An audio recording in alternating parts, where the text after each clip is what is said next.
मनरेगा योजना से महात्मा गांधी का नाम हटाए जाने को लेकर कांग्रेस लगातार भाजपा से सवाल पूछ रही है कि आखिरकार एक ऐसे वीर सपूत का नाम इस गारंटी वाली योजना से क्यों हटाया गया। बातचीत करने के लिए हमारे साथ मौजूद हैं राजस्व मंत्री जगन नेगी जी। नेगी जी, आज पूरी कांग्रेस एक स्वर में आवाज़ उठा रही है कि महात्मा गांधी का नाम, जो वीर सपूत थे, उनका नाम इस योजना से हटा दिया गया। मंशा क्या लगती है आपकी केंद्र सरकार की? ये जो है बीजेपी की जो संकीर्ण विचारधारा है उसी का एक जो है प्रतीक है। अब महात्मा गांधी जैसे महान नेता जिसके 80 देशों में इनकी मूर्तियां हैं, और जब देश के प्रधानमंत्री विदेश में जाते हैं तो इन्हीं जो शहरों में जहां महात्मा गांधी जी की मूर्तियां हैं वहाँ वो नतमस्तक होते हैं। और देश में जो है ये क्या करने जा रहे हैं, देश में जो है महात्मा गांधी जी का नाम एक ऐसे स्कीम से जिसमें कानूनन गारंटी से मांग पर काम मिलता था, उसी को समाप्त कर दिया इन्होंने। ये महात्मा गांधी जी का अपमान है, इस देश के गरीब जनता का अपमान है। और बाहर के देशों में क्या जवाब देंगे, पूछो।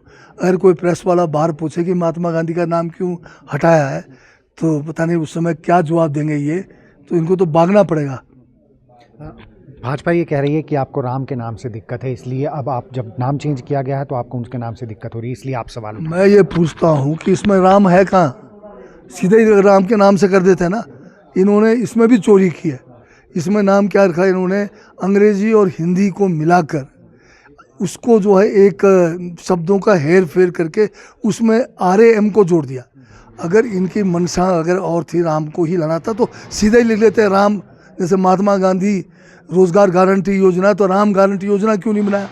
इन्होंने क्या कर दिया, VG विकसित भारत।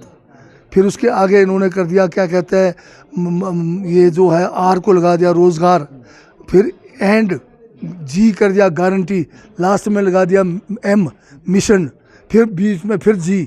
तो ये शब्दों का हेर फेर करके RAM को इंट्रोड्यूस किया, राम को नहीं लगाया। इन्होंने तो राम के साथ भी धोखा किया।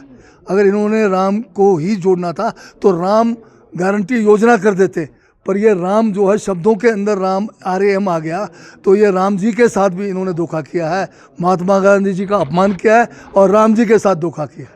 आपने एक और आरोप लगाया है कि ये रोजगार चोरी की तरफ बढ़ रहे हैं, रोजगार चोरी किया जाएगा। आपको ऐसा क्यों लगता है?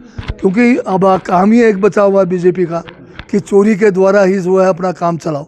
वोट चोरी, आपका रोजगार चोरी हो गया, अब नया शुरू हो गया। अब पता नहीं क्या क्या चोरी ये करेंगे। अभी तो देखा होगा कंबल चोरी का भी एक बात आजकल चला हुआ है। एक इनके मंत्री जो है या इनके कोई संगठन मंत्री जो है ट्रेन में जा रहे थे, जिनका फ़ोटो जो है हमारे आदरणीय मोदी जी के साथ भी होता है, वो जो ट्रेन में आपको कंबल मिलते हैं रात के समय, वो सारे बैग में डाल के चल पड़े, तो वो भी चोरी शुरू हो गई है। देश के जो है आर्थिक रूप से देश में सारी चोर तो ये जो है बीजेपी में है, सारा बैंक लूट के सारे विदेशों में भाग गए। चोरी एक किस्म की नहीं है, आर्थिक चोरी है, मानसिक तौर पे जो है यहाँ पर हर तरह से प्रताड़ना शुरू हो गई है। अब जो है किसानों की चोरी हो गई है, अब रोज़गार की चोरी हो गई है, तो चोरी का ही चोर है ये। तो अब डाकू बन गए हैं, डाकैत हो गए। क्या कांग्रेस धरना प्रदर्शन भी करेगी? अपनी किस तरीके से रणनीति आगे रहने वाली है? क्या कानूनी पहलुओं के भी इसमें जो कानूनी पहलुओं की तरफ भी सोचेंगे जाने का, या फिर एक प्रदेशव्यापी और देशव्यापी आंदोलन खड़ा किया जाएगा? कांग्रेस नेतृत्व ने फैसला किया है कि इस महात्मा गांधी रोजगार गारंटी योजना, जिसमें इन्होंने छेड़छाड़ करके राष्ट्रपिता महात्मा गांधी तक को अपमानित किया है, रोजगार छीनने का जो है एक नायाब तरीका निकाला है, इन सब बातों को लेके एक जन आंदोलन पूरे देश के अंदर छेड़ा जाएगा, ताकि हम इसको जो है जो भाजपा जो एक डकैत बनने जा रही है उसको रुका जा सके। बहुत बहुत शुक्रिया। तो ये थे हमारे साथ राजस्व मंत्री जगत सिंह नेगी, जिन्होंने कहा कि भाजपा ने जिस तरीके से देश के सपूत का नाम मनरेगा योजना से हटाया है, इसके खिलाफ पूरे देश में जन जागरण अभियान शुरू किया जाएगा और लोगों के बीच जाया जाएगा। दैनिक सवेरा टीवी के लिए शिमला से कैमरामैन DC भारद्वाज के साथ गजेंद्र शर्मा।